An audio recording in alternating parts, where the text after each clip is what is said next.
عید قربان آمد و در مکه حج اکبر است. عید قربان آمد و در مکه حج اکبر است. دوستان را تبریک نمودن سنتی پیغمبر است.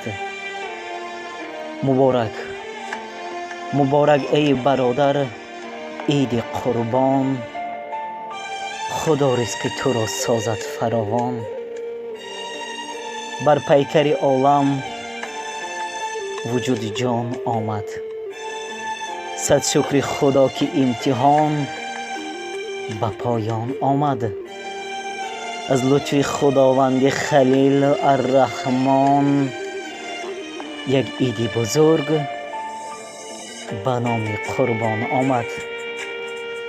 برایتان خوشی های روزگار، دسترخوانی پر از ناز و نعمت و فیض و برکت را تمنا دارم.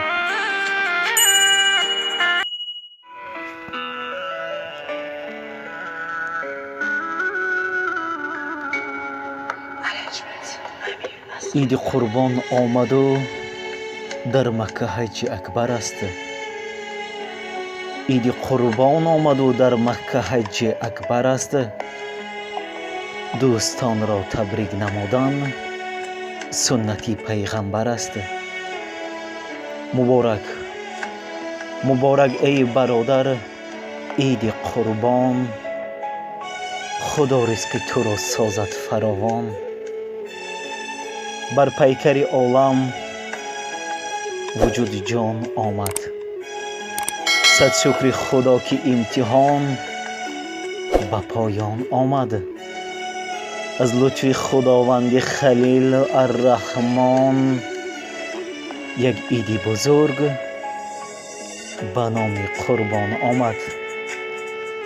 برایتان خوشی های روزگار، دسترخوانی پر از ناز و نعمت و فیض و برکت را تمنا دارم.